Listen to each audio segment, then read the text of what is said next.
Olá, meu nome é Everton Borges, sou farmacêutico e darei continuidade ao tema acesso a medicamentos e judicialização. Nós estamos indo para a quarta parte do tema, falando agora sobre a importância da estrutura da assistência farmacêutica para a rede e para evitar a judicialização de medicamentos. Então, a partir de agora, vamos falar da nossa última parte, importância da estruturação do serviço de assistência farmacêutica para a rede e para evitar a judicialização. Como já falado anteriormente, nós temos vários problemas que se apresentam em grande parte dos municípios, que já foram listados na oportunidade anterior, como a falta de farmacêuticos em municípios, falta de planejamento, municípios sem a relação de medicamentos padronizada, com remune com muitos itens, dificuldade de manter estoques, municípios com dificuldade de selecionar esses medicamentos, uma alta crescente da demanda judicial, portanto, ainda com medicamentos vencidos, farmácias em condições precárias, falta de sistema informatizado, inexistência de uma comissão de farmácia terapêutica. Um dos grandes pontos que nós temos hoje é a dificuldade em regularizar as farmácias do SUS junto ao órgão de fiscalização profissional, que é o Conselho Regional de Farmácia. Nós temos ainda a figura do dispensário de medicamentos em muitos municípios, onde esses dispensários não contam com uma responsabilidade técnica de um farmacêutico. Isso, inclusive, demanda ações judiciais envolvendo municípios e o Conselho Regional de Farmácia. Então, nós temos que destacar que, do ponto de vista profissional, do ponto de vista da legislação profissional, nós enquadramos as farmácias do SUS como farmácias. Essas farmácias do SUS executam as mesmas atividades que as farmácias privadas, e todos sabem que as farmácias privadas têm exigência de oferecerem assistência farmacêutica integral durante todo o horário de funcionamento. Infelizmente, ainda a nossa legislação tem enquadramentos ou brechas na legislação que permitem a alguns municípios a utilizarem essas brechas e buscarem enquadramento como dispensários de medicamentos para não terem farmacêuticos. Consequentemente, farmácias sem farmacêuticos estarão suscetíveis a maiores problemas, a maiores negativas de fornecimento e, portanto, maior chance do paciente judicializar. Do nosso ponto de vista, as farmácias públicas, elas têm as mesmas necessidades e oferecem os mesmos riscos que qualquer outra farmácia privada apresenta.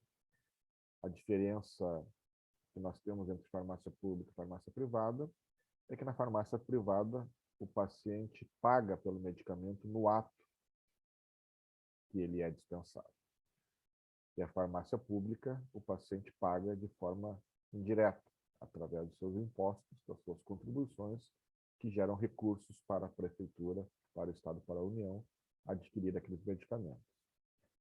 Então, a questão de risco sanitário, a questão do armazenamento, a questão da garantia e segurança, a questão do uso racional, a questão que nós veremos a seguir da adesão ao tratamento com medicamentos, ela é necessária na farmácia pública, assim como ela é necessária na farmácia privada.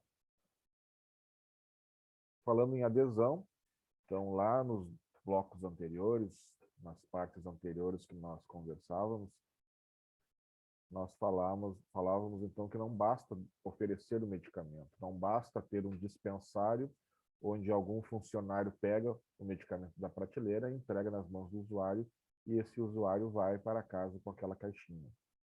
Isso não é assistência farmacêutica, isso é entrega de medicamento para o usuário do SUS.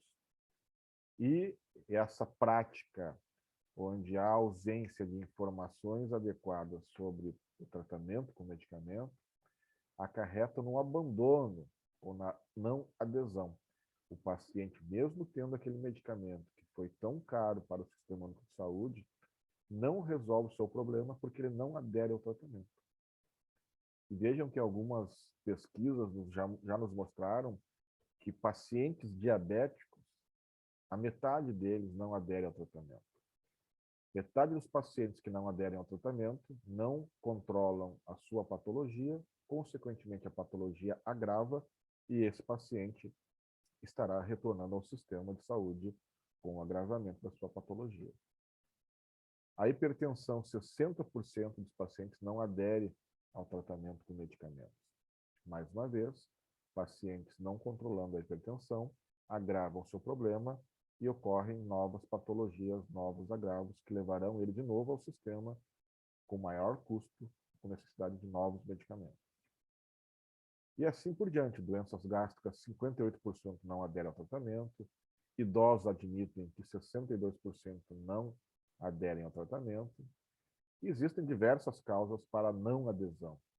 Por exemplo, efeitos não esperados, né? Então, usam o medicamento, surgiu um efeito adverso e isso faz com que o paciente pare, mas o efeito adverso é previsto e pode ser resolvido.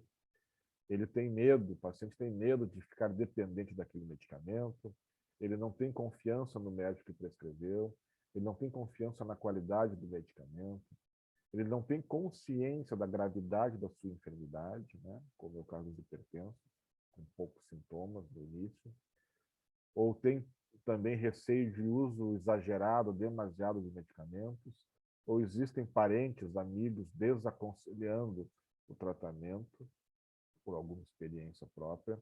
Então, existem vários fatores que levam à não adesão e, consequentemente, muitos pacientes que recebem medicamentos ainda assim têm o agravamento da sua patologia e têm ainda que recorrer ao SUS com o agravamento da sua patologia, utilizando uma emergência, utilizando uma internação, utilizando, então, medicamentos ainda mais onerosos para o SUS, porque não aderiram àquele primeiro tratamento base da sua patologia. Algo bastante impactante em Porto Alegre, a Secretaria Municipal de Saúde, a assistência farmacêutica, assim que começou a desenvolver as suas atividades efetivamente, conseguiu, através de informações, ao fornecerem a insulina para os pacientes, que antes da assistência farmacêutica efetiva, do acompanhamento pelos farmacêuticos, 6 em cada 10 pacientes congelavam a insulina ao chegar em casa.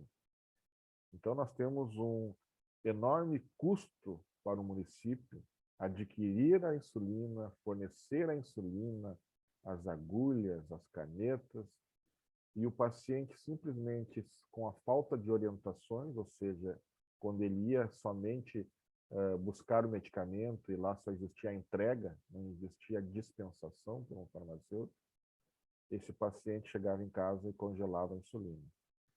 E todos nós sabemos que ao congelar a insulina, ela fica inativada, ela é destruída, ela não tem mais ação terapêutica.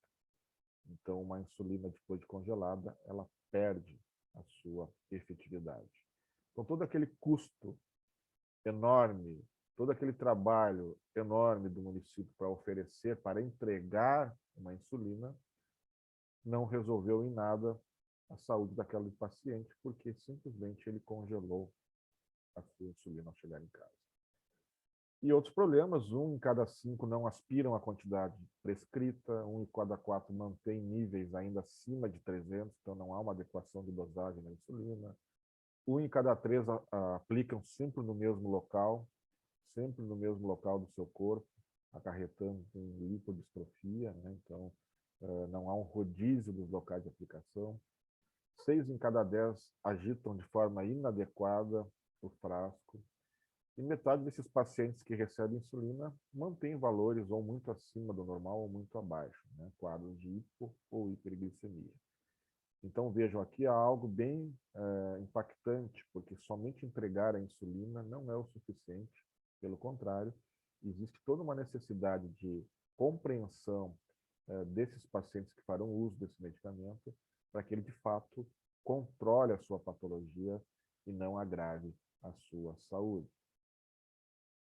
Então, a dispensação ela deve servir como fonte de informação. Então, diferente da entrega, dispensar e entregar não são sinônimos. Entregar é algo que qualquer pessoa pode fazer. Dispensar medicamentos é algo que precisa ter uma informação de um profissional adequado, como o farmacêutico nesse caso, porque a dispensação envolve as informações pertinentes para o paciente, sobre armazenamento, sobre transporte, sobre aplicação, sobre resultados esperados, sobre interações medicamentosas, uma série de informações que farão o paciente, de fato, utilizar de uma maneira racional aquele medicamento, controlar a sua patologia ou curar a sua patologia em determinados casos. Esse conjunto de informações e de ações relacionadas com os medicamentos nós chamamos de farmácia clínica. E é a partir da farmácia clínica que nós temos realmente segurança na efetividade do tratamento com medicamentos.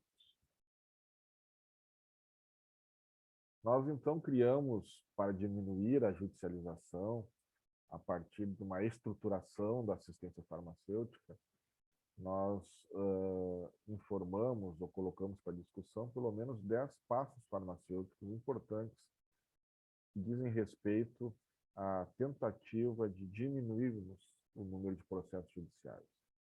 Então, o primeiro ponto é planejar a assistência farmacêutica.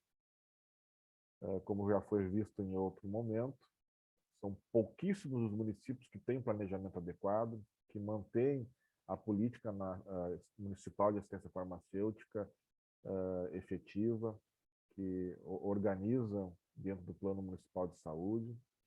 Então, as políticas públicas elas precisam ser estruturadas de forma a recepcionarem e serem priorizadas as demandas da assistência farmacêutica. Porque a assistência farmacêutica ela não é feita somente pelo farmacêutico. A assistência farmacêutica envolve toda a equipe da saúde, a equipe dos profissionais da saúde, os estabelecimentos de saúde do município.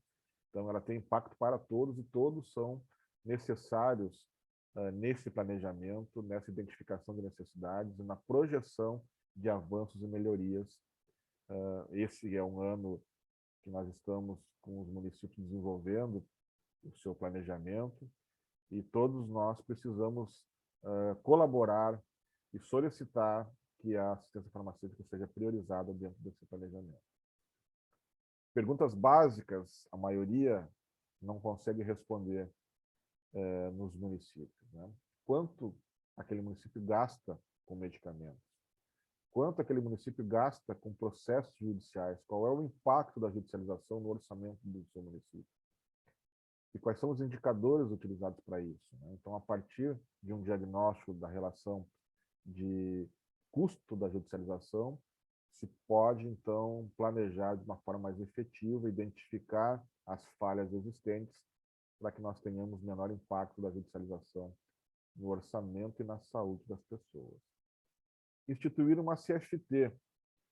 Nós temos dentro da assistência farmacêutica, ou melhor, dentro da assistência à saúde, uma comissão de farmácia terapêutica que deve ser instituída no nível municipal, ou pelo menos no nível regional, quando o município não tiver condições de fazê-lo, onde essa comissão tem por atribuição básica definir aquilo que será incorporado na relação municipal de medicamentos.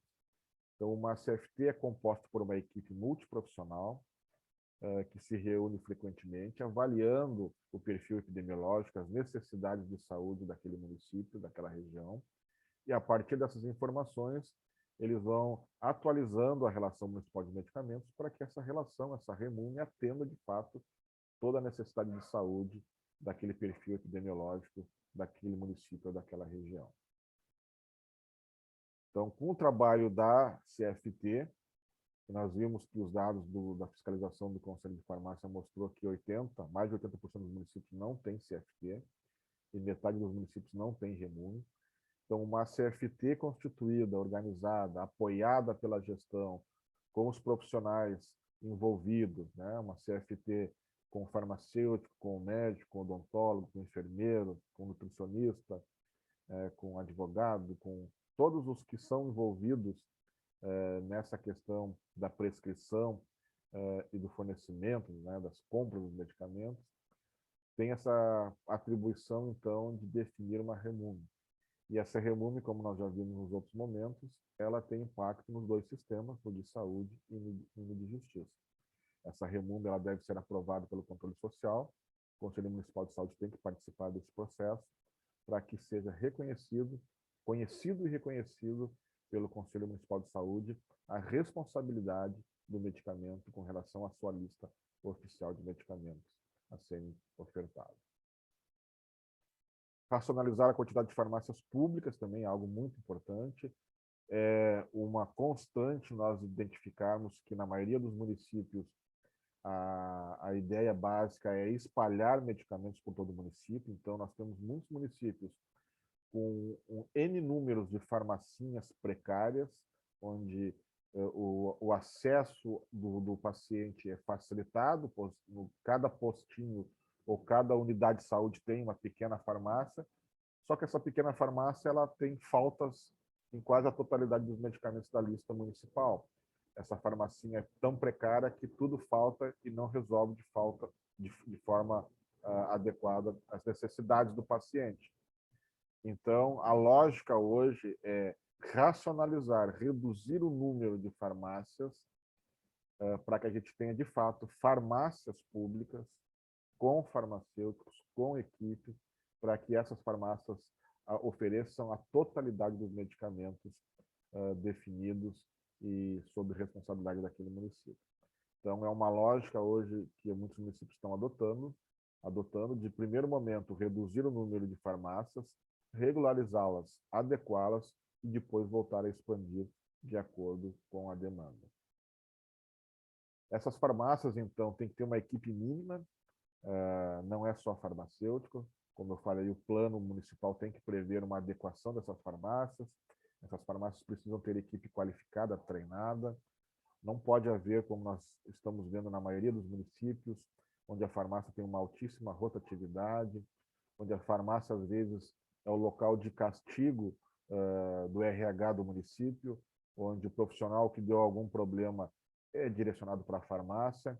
Então, mais uma vez, a farmácia desorganizada, sem recursos humanos adequados, capacitados, a consequência é falta de medicamentos e, portanto, direcionamento para a judicialização. Então, isso é extremamente importante. O plano prever essa adequação, prever a contratação dessa equipe, manter a capacitação frequente para que a farmácia atenda não só com entrega, mas com dispensação, como eu falei anteriormente, trazendo o entendimento adequado do paciente quanto ao uso dos medicamentos. Além da logística, então, além da entrega, reforçamos aqui o serviço de farmácia clínica. Então, muitos municípios já estão conseguindo, dentro do seu quadro de farmacêuticos, dar esse passo além de um acompanhamento farmacêutico de pacientes, diminuindo esse número de não adesão, né? Então, aqui tem um quadro que mostra os problemas relacionados com os medicamentos, que afastam os pacientes que receberam o medicamento da continuidade do seu tratamento. Então, a farmácia clínica tem esse objetivo de acompanhar o paciente, tornar efetivo o tratamento que é tão caro para a sociedade, tão caro para o município, consequentemente para toda a comunidade. Então, não basta colocar o medicamento nas mãos do paciente, esse medicamento tem que cumprir o seu papel de curar ou, então, de estabilizar aquela patologia, né? De manejar aquela patologia. Outro ponto também, quando nós falamos dos dois sistemas de saúde e sistema de justiça, é inserir farmacêuticos nas unidades de conciliação. Se a Defensoria Pública é o órgão que está sendo procurado pela população para que sejam judicializadas as demandas de saúde, nós temos hoje já farmacêuticos atuando na Defensoria para auxiliar o defensor público de forma a resolver ainda pela via administrativa, evitando o processo judicial. Então, hoje nós temos já farmacêuticos concursados na Defensoria Pública, nós temos farmacêuticos atuando no Ministério Público, né, nós temos farmacêuticos atuando dentro dos núcleos de apoio técnico dos tribunais de justiça, pois se não foi resolvida a demanda pela via administrativa, se ainda na defensoria não foi resolvida a demanda e a defensoria, por exemplo, ajuizou o processo, nós teremos um processo tramitando, nós também temos hoje os núcleos de apoio técnico, onde os magistrados contam com o apoio técnico de um farmacêutico, de uma equipe multiprofissional, que através de pareceres, notas técnicas, informações técnicas, auxiliam o juiz, o magistrado, a decidir se concede ou não determinado medicamento. Então, é uma necessidade ampliarmos esse suporte técnico, porque os juízes não têm entendimento do SUS, os juízes não conhecem nada da área da saúde e precisam ter esse suporte técnico. E hoje todos os tribunais de justiça estaduais ou federais, eles, pela orientação do CNJ, devem apresentar esse núcleo de apoio técnico aos magistrados. Outro grande ponto de impacto é a falta de um sistema informatizado dentro do serviço de assistência farmacêutica. Então, tivemos uma grande experiência em Porto Alegre, por exemplo. No momento que todas as unidades foram informatizadas, houve uma economia de milhares de reais em função do controle efetivo de estoque entre as várias farmácias que o município apresenta. Então, e além disso, há uma obrigação hoje também para cada município de transferir os seus dados para a Base Nacional de Assistência Farmacêutica. E existem, inclusive, sistemas informatizados disponíveis, né, pelo Ministério da Saúde, como o sistema Horus, que é gratuito, oferecido pelo Ministério da Saúde, para que o município tenha um sistema informatizado que gerencie tudo que entra, tudo que sai, tudo que é adquirido, tudo que é dispensado quando se fala em medicamentos no nível municipal.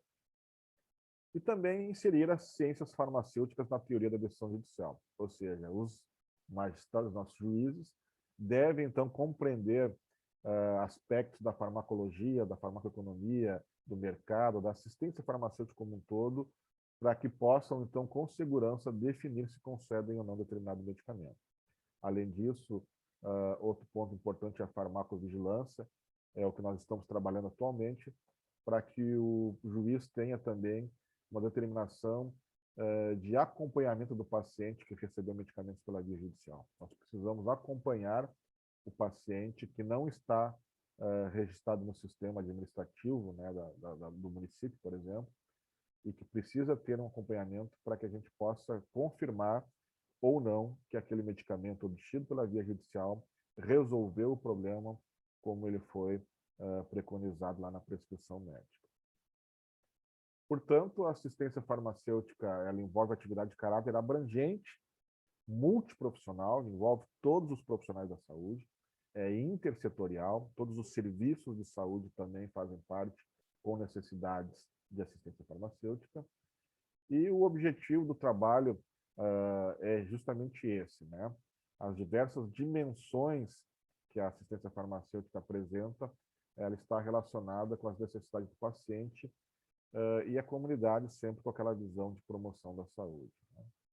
A assistência farmacêutica, então, ela foi incorporada no SUS, e isso fica evidente, então, dentro da organização da Lei Orgânica do SUS, da 8080, da Política Nacional de Medicamentos, da Política Nacional de Assistência Farmacêutica, e essa assistência farmacêutica de forma adequada, ela, então, resolve as demandas de saúde e diminui a judicialização. Então, é isso que nós temos que focar. A assistência farmacêutica ela tem que ser prioridade de todos, ela tem que ser prioridade de todos os profissionais da saúde, porque ela é feita não só pelo farmacêutico, ela é feita por todos os profissionais da saúde. Todos os serviços necessitam e estão envolvidos nessa adequação, nessas necessidades, e, portanto, todos os gestores precisam, de fato, entender que a assistência farmacêutica tem que ser prioridade, porque tem grande impacto no orçamento do município e, principalmente, tem grande impacto na saúde das pessoas. É isso que eu tinha para falar para vocês. Eu fico disponível com os meus contatos para atender demandas que surgirem aí após essas apresentações. Agradeço muito a atenção de todos. Muito obrigado e até a próxima.